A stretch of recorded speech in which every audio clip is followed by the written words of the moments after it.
எல்லாருக்கும் வணக்கங்க. மேசராசியில் பிறந்த நண்பர்களுக்கு வரக்கூடிய கார்த்திகை மாதம் எப்படி இருக்க போகுது? இந்த பிரபஞ்சம் மேசராசி நண்பர்களுக்கு வரக்கூடிய கார்த்திகை மாதத்தில் எந்த மாதிரியான சாதகமான பலனை தரப்போகுதுன்றதை பற்றி தானுங்க ஆதாரப்பூர்வமாக இந்த பதிவில் நம்ம பார்க்க போகிறோம். கார்த்திகை மாதம் 1ஆம் தேதி சனிக்கிழமை அதிகாலை பிறக்கப்படுது. அப்படி பிறக்கப்படக்கூடிய கார்த்திகை மாதம் மேசராசி நண்பர்களுக்கு சாதகமாக இருக்குமா அல்லது பாதகமாக இருக்குமா? மேஷராசிக்கு 2ல் குரு இருக்குது, 4ல் செவ்வாய் இருக்குது, 6ல் கேது இருக்குது. இது ஒரு மாதிரியான பலன்கள். ஆனாலும் இன்னும் துல்லியமான ஒரு பலன். சூரிய பகவான் தானுங்க மாத கிரகம். சூரிய பகவான் எந்த பாவகத்தில் இருக்காரோ, யாருடைய சாரத்தில் இருக்க போகிறாரோ அதுக்கு தகுந்த மாதிரி தான் பலன்கள் தரும். இதுதான் 100% கோச்சார பலன்கள். மேஷ ராசிக்கு 5வது பாவகத்துக்கு அதிபதி சூரிய பகவான். சூரிய பகவான் 8வது பாவகத்தில் விருச்சகத்தில் பயணிக்கக்கூடிய மாதம் தானுங்க கார்த்திகை மாதம். இது விருச்சக மாதம்னு சொல்லுவாங்க. கார்த்திகை 30 நமக்கு சாதகமாக பாதகமாக அப்படின்னா, கார்த்திகை மாதம் 1ஆம் தேதியிலிருந்து கார்த்திகை மாதம் 3ஆம் தேதி வரை விஷாகம் நட்சத்திரம்னு சொல்லக்கூடிய முருகர் அவதரித்த நட்சத்திரம் தானுங்க.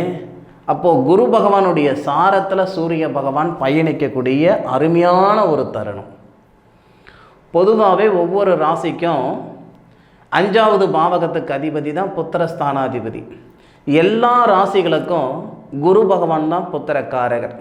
அப்போது மேஷ ராசிக்கு 2வது பாவகத்தில் சந்திர பகவானுடைய சாரத்தில் இருக்கக்கூடிய குரு பகவான் புத்திரஸ்தானாதிபதி இருக்கக்கூடிய இடத்தை பார்க்குறதும், புத்திரஸ்தானாதிபதின்னு சொல்லக்கூடிய சூரிய பகவானுக்கு சாரம் கொடுத்துருக்கிறதும், புத்திரஸ்தானாதிபதி சூரிய பகவான் 1ஆம் தேதியிலேருந்து 3ஆம் தேதி வரை குரு பகவானுடைய சாரத்தில் பயணிக்கிற காலகட்டம் உண்மையிலே ரொம்ப நல்ல நேரம். 15 வருஷமாக புத்திரபாகியம் இல்லை சார், திருமணம் ஆயிட்டு 12 வருஷமாக புத்திர செல்வம் இல்லாமல் நாங்கள் என்னென்னவோ பரிகாரங்கள் செய்து பார்த்துருக்கோம், வைத்தியம் பண்ணி பார்த்துட்டோம், இது வரைக்கும் குழந்தை பாக்கியம் இல்லைன்னு வருத்தப்பட்டுக்கிட்டு இருந்தீங்கன்னா, மேஷராசி நண்பர்களுக்கு கார்த்திகை மாதம் 1ஆம் தேதியிலிருந்து சனிக்கிழமை, ஞாயிற்றுக்கிழமை, திங்கக்கிழமை இந்த 3 நாள் மருத்துவ மூலமாக நிறைய நண்பர்களுக்கு செயற்கை மூலமாக புத்திர பாக்கியம் பெற்றுக்கிற ஒரு எண்ணங்கள் இருக்கும். ஒரு சில நண்பர்களுக்கு அது சாத்தியமாகவே இருந்துக்கிட்டு இருக்குது. அப்பேற்பட்ட புத்திரச்செல்வம் இல்லாத நண்பர்களுக்கு இந்த 3 நாள் நீங்கள் பயன்படுத்திக்கிடலாம். ஆதாரப்பூர்வமாகவே சொல்கிறேன்.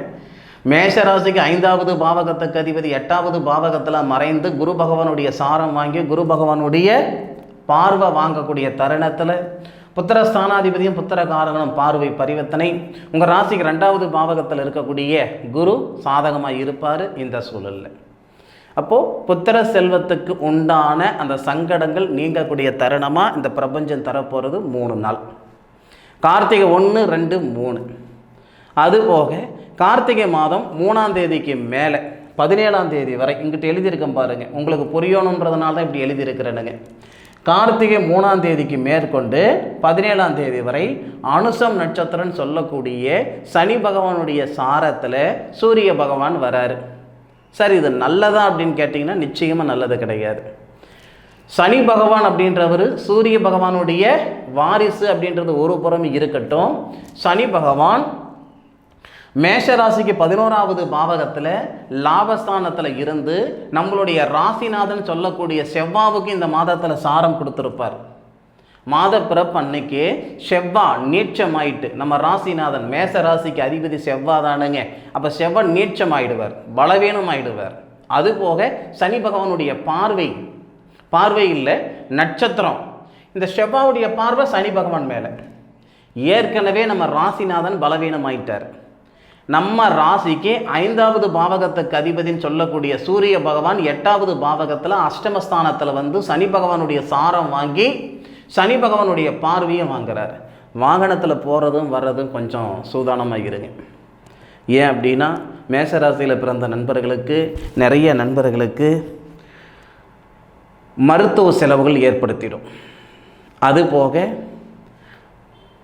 ஹாஸ்பிட்டல் செலவு, அதாவது காயங்கள் அதிகமாக ஏற்படுத்திடும், விபத்துகள் கொடுத்துரும். தப்பாக எடுத்துக்கிடாதீங்க, என்னடா இவர் இப்படி சொல்கிறாரே அப்படின்ட்டு. நம்ம ராசிநாதன் நீட்ச நிலையில் இருக்கக்கூடிய தருணத்தில் நம்ம ராசிநாதனுக்கு சனி பகவான் சாரம் கொடுத்து சூரிய பகவான் நம்ம ராசிநாதனுடைய ஆதிக்கத்தில் விருச்சிகத்தில் அஷ்டமத்தானத்தில் இருந்து சூரிய பகவானுக்கு சனி பகவான் நட்சத்திரம் கொடுத்து சனி பகவானுடைய பார்வை சூரிய பகவான் மேலே, சூரியன் ராசிக்கு 2வது பாவகத்தை பார்ப்பார். முடிஞ்ச அளவுக்கு நான் கோயம்புத்தூர்லேருந்து சென்னைக்கு காரில் போகிறேனுங்க, தயவு செய்து வேண்டாம். ஒரு பஸ் ஏறி உட்காந்துக்கிடுங்க, இல்லை ஃப்ளைட்டு பிடிச்சி போயிடுங்க. இல்லை அத்தியாவசியமாக நான் போய் ஆகணும்னா ஒரு டிரைவர் போட்டுட்டு போயிடுங்க. பைக்கில் நான் 100ல் போகணுங்க, வேண்டாம், 60ல் போங்க. வண்டி உங்களுடைய கட்டுப்பாட்டில் இருந்தால் தொந்தரவு இல்லைங்க. வண்டியுடைய கட்டுப்பாட்டில் நீங்கள் இருந்தீங்கன்னா நிச்சயமாக ப்ராப்ளம் கொடுத்துரும் மேஷராசி நண்பர்களுக்கு. பொதுவாகவே மேஷராசி நண்பர்கள் பலவிதமான சங்கடங்களுக்கு மத்தியில் இப்போ தான் கொஞ்சம் கொஞ்சமாக மேலுக்கு வந்துக்கிட்டு இருக்கிறீங்க. ஆனால் நீங்கள் மேலே போகலனாலும் பரவாயில்லைங்க, இருக்கிற நிலைமையிலேருந்து கீழே போயிடக்கூடாது. இல்லை, கார்த்திகை மாதம் 3ஆம் தேதிக்கு மேலே 4ஆம் தேதியிலிருந்து 17ஆம் தேதி வரை தனக்கு தொந்தரவுகள் ஏற்படுத்துகிற மாதிரி சூழ்நிலைகள் கொடுத்துரும். வேலை வாய்ப்பில் சங்கடங்கள் ஏற்படுத்துகிற மாதிரி சூழ்நிலைகள் கொடுத்துரும். இடமாற்றங்கள் ஆகணுன்ற எண்ணங்கள் தயவு செய்து வேண்டாம். புதுமையான தொழில் தொடங்கணுன்ற எண்ணங்கள் வேண்டாம். இருக்கிற வேலை என்னவோ அதை அப்படியே சூதானமாக செய்துக்கிட்டு வர்றது மேஷராசி நண்பர்களுக்கு இந்த காலகட்டத்தில் நல்லது. கார்த்திகை மாதம் 4ஆம் தேதியிலிருந்து கார்த்திகை மாதம் 17ஆம் தேதி வரை அனுசம் நட்சத்திரம் சொல்லக்கூடிய மகாலட்சுமி அவதரித்த நட்சத்திரத்தில் சூரிய பகவான் சனி பகவானுடைய சாரமும் வாங்கி சனி பகவானுடைய பார்வையில் இருக்கிறது. வேலை வாய்ப்புக்கும் கேடு, உடல் ஆரோக்கியத்துக்கும் கேடு. அதை மட்டும் மனசில் வச்சுக்கோங்க. நெகட்டிவாக பலன் சொல்கிறேன்னு நினச்சிக்கிடாதீங்க. பொதுவாக நம்ம ஜாதகத்தில் சாதகமான விஷயத்தை நம்ம பார்த்துக்கிறோமோ இல்லையோ, பாதகமான விஷயத்தை நம்ம பார்த்துக்கிடணும். அப்படி தான் நாம் அதன் பிறகு தான் நம்ம சூதானமாக இருந்துக்கிட முடியும். இந்த ஒரு விஷயம் மனசில் வச்சுக்கோங்க. அது போக கணவன் மனைவிக்குள்ளாரெல்லாம் இந்த தருணத்தில் நிறைய சங்கடங்கள் கொடுத்துவிடும். கார்த்திகை மாதம் 4ஆம் தேதியிலிருந்து கார்த்திகை மாதம் 17ஆம் தேதி வரை காதலர்களுக்கு இடையிலையும் கருத்து வேறுபாடுகள் அதிகமாக கொடுத்துவிடும். கொஞ்சம் சூதானமாக இருந்துக்கிறது நல்லது. ஒரே ஒரு நல்ல விஷயம் என்னன்னா, இந்த நேரத்தில் சூரிய பகவான் புதனுடன் சேர்ந்து புதனாதித்ய யோகம் அப்படின்ற ஒரு யோகம் குரு பகவானுடைய பார்வையில் வர்றது கொஞ்சம் சாதகமாக இருக்குதுங்க. இதனால் என்ன ஆகும்னா, மழை போல் பிரச்சனை வந்தாலும் பனி போல் தீர்ந்து போய்டும். அது வேறு விஷயம். நம்ம சொல்லுவோம் இல்லைங்களா, தலைக்கு வந்தது தலப்பாவோட போச்சு. ஒரு மிகப்பெரிய ஒரு விபத்து, இந்த விபத்தில் உயிர் தப்பிச்சதே பரவாயில்ல, வேறு யாராக இருந்தாலும் தப்பிச்சிருக்க மாட்டாங்க, இப்படியெல்லாம் சொல்கிறத நம்ம கேள்விப்பட்டிருக்கிறோம் இல்லையா. அந்த மாதிரியுடைய சூழ்நிலை கண்டிப்பாக மேஷராசி நண்பர்களுக்கு ஏற்படும். ஆனாலும் அதுக்கு என்னத்துக்கு இடம் கொடுக்கணும்? போய் விழுந்து மூஞ்சி உடைஞ்சும் கை உடைஞ்சு அதன் பிறகு இந்த மாதிரி வார்த்தை வர்றதுக்கு நாம் அந்த செயல் செய்யாமலே இருக்கலாம் பாருங்கள். அதனால தான் சொல்கிறேனுங்க, இது வாகன ரீதியாக மட்டும் சொல்லலைங்க, தொழில் ரீதியாகவோ ஆடம்பரமாக இருக்கிறதோ அகலக்கால் வைக்கிறதோ சூரிய பகவான் சனி பகவானுடைய சாரத்தில் இருக்கும்போது பண்ணாதீங்க. யாருக்காவது கடனை கொடுக்கலாம்ன்ற எண்ணம் வேண்டாம். விவசாயம் சார்ந்த நண்பர்கள் போர் போடலான்ற எண்ணங்கள் வேண்டாம், கிணறு வெட்டலான்ற எண்ணங்கள் வேண்டாம். இந்த தருணத்தில் நமக்கு சாதகமான விஷயங்கள் தயவு செய்து பண்ணிக்கிட வேண்டாம், செஞ்சுக்கிட வேண்டாம். சார், ஒரு பக்கம் கடன் வாங்கியிருக்கிறேனுங்க, இந்த நேரத்தில் கடனை கட்டி விடலாமா? இல்லை. ஒரு 10 லட்சம் ரூபாய் நீங்கள் ஒரு இடத்துல கடன் வாங்கியிருக்கிறீங்கன்னா கார்த்திகை மாதம் 4ஆம் தேதிக்கு மேற்கொண்டு 17ஆம் தேதிக்குள்ளார அந்த 10 லட்சம் ரூபாய் கொண்டு போய் கட்டிவிட்டிங்கன்னா அடுத்த 6 மாதத்தில் மறுபடியும் 10 லட்சம் ரூபாய் கடன் வந்துடும். வேண்டாம். இந்த தருணம் என்ன இருக்குதோ அது அப்படியே ஓடட்டும், அது பார்த்துக்கலாம்.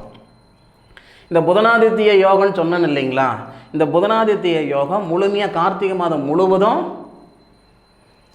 ராசிக்கு 8வது பாவகத்தில் இருக்குதானுங்க போகுது. ஆனால் 17ஆம் தேதி வரைக்கும் 4ஆம் தேதியிலிருந்து 17ஆம் தேதி வரைக்கும் நமக்கு பாதகமான ஒரு சூழலே கொடுத்த இந்த பிரபஞ்சம் 17ஆம் தேதியிலிருந்து 30ஆம் தேதி வரைக்கும் சாதகமான பலனை கொடுக்கும். ஏன்னா கார்த்திகை மாதத்தில் பயிற்சி அப்படின்னா சுக்கிர பகவானுடைய பயிற்சி மட்டும்தானுங்க. மகரத்தில் சுக்கிர பகவான் 17ஆம் தேதி வரார். வேறு எந்த கிரகமும் பயிற்சி கிடையாது, சந்திரனை தவிர. ஃபர்ஸ்ட் ஆஃப் ஆல் நான் சந்திரன் எழுதவே இல்லை.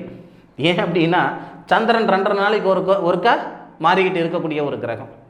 அப்போது சந்திர பகவான் வச்சு நான் தினப்பலன் நான் சொல்லலை, மாத பலன் சொல்லியிருக்கிறேனுங்க. எனக்கு மற்ற கிரகங்களே தேவையில்லைங்க, எனக்கு சூரிய பகவான் மட்டுமே போதும். சூரிய பகவான் எந்த பாவகத்தில் இருக்கிறாரு, யாருடைய நட்சத்திரத்தில் இருக்கிறாரு, எத்தனை நாள் இருக்க போகிறாருன்றது மட்டும் தெரிஞ்சால் போதும், மற்ற விஷயங்கள் சொல்லிடலாம். இப்போது 17ஆம் தேதிக்கு மேற்கொண்டு கார்த்திகை மாதம் 17ஆம் தேதிக்கு மேற்கொண்டு சூரிய பகவான் புதனுடைய சாரத்தில், அதாவது உச்சிஷ்ட கணபதி அவதரித்த நட்சத்திரம்னு சொல்லுவாங்க கேட்டை நட்சத்திரத்தை. கேட்டை நட்சத்திரத்துக்கு அதிபதி புதன். புதன் 17ஆம் தேதிக்கு மேற்கொண்டு வக்ர நிவர்த்தியில் வந்திருப்பார்.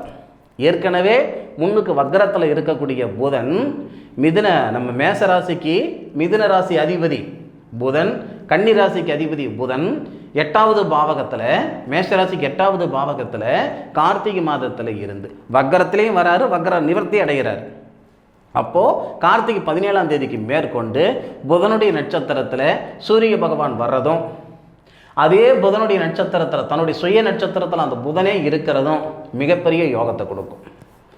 எந்த மாதிரி ஒரு யோகத்தை கொடுக்கும் அப்படின்னா, உங்களுடைய வேலை வாய்ப்பில் ஒரு சாதகமான ஒரு அனுகூலத்தை கொடுக்கும். என்னைக்கு? கார்த்திகை 17க்கு முன்னுக்கு. நாம் அதுக்கு முன்னுக்கு நம்ம வேலையை கெடுத்துக்கிட்டோம்னா அது யார் பொறுப்பு? இந்த பிரபஞ்சம் எல்லாருக்கும் எல்லா நேரத்துலையும் சாதகமான பலனே கொடுக்காது இல்லைங்களா? ஒவ்வொருத்தருக்கும் ஒவ்வொரு தருணத்தில் தான் சாதகமான பலனை கொடுக்கும். பயன்படுத்திக்கிட்டோம் இல்லை. கார்த்திகை மாதம் 3ஆம் தேதி வரைக்கும் அருமையான நேரம் இருக்கும், அதில் மாற்று கருத்து இல்லை.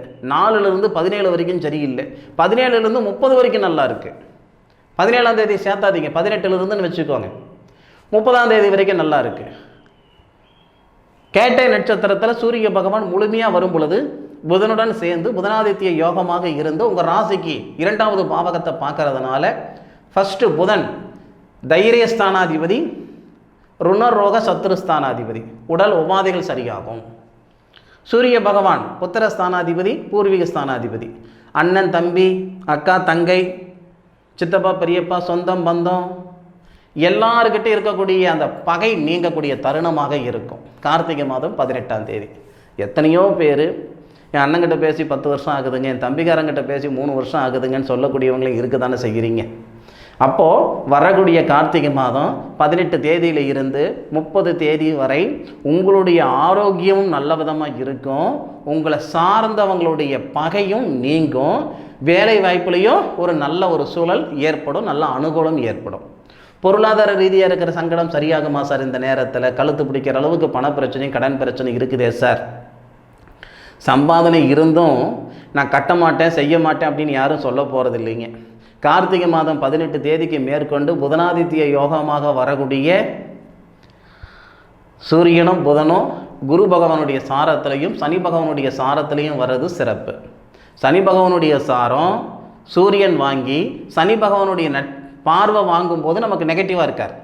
அதே சனி பகவான் புதனுடைய நட்சத்திரத்தில் ஏறி இருக்கும் பொழுது சனி பகவானுடைய பார்வை வாங்கும்போது அவர் நல்லது பண்ணுவார். வேற ஒன்றும் விஷயம் இல்லை.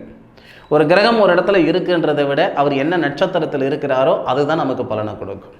கார்த்திகை 17 to 30 கேட்டை நட்சத்திரத்தில் சூரிய பகவான் வரக்கூடிய நேர காலங்கள் மேஷராசி நண்பர்களுக்கு நல்ல ஒரு நேர காலங்களாக இருக்கும். இதில் மாற்று கருத்து இல்லை.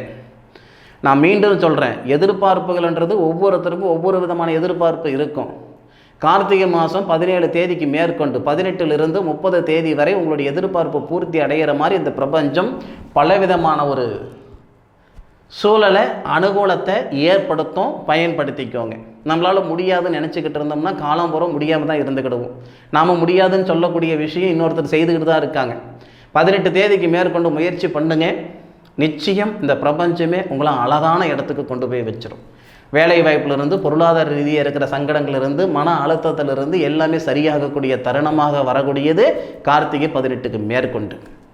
மற்றபடி மேஷராசி நண்பர்களுக்கு கார்த்திகை மாதம் 76% சாதகமாக இருக்கும். 24% பாதகமான பலனை கொடுத்தாலும் 76% நமக்கு சாதகமான பலனை கொடுக்கும் சொல்லிக்கிட்டு இந்த பதிவு மேஷராசி நண்பர்களுக்கு சாதகமாக இருக்கும், பயனுள்ளதாக இருக்கும் நான் மனசார நம்புறேனுங்க. மீண்டும் அடுத்த ஒரு அற்புதமான தருணத்தில் உங்கள் அனைவரையும் சந்திக்கும் வரை உங்களிடமிருந்து விடைபெறுவது உங்கள் வீட்டு ஜோதிட நண்பனான காளிதாஸ் மணிகண்டன். திருச்சிற்றம்பலம். வாழ்க வையகம், வாழ்க வளமுடன்.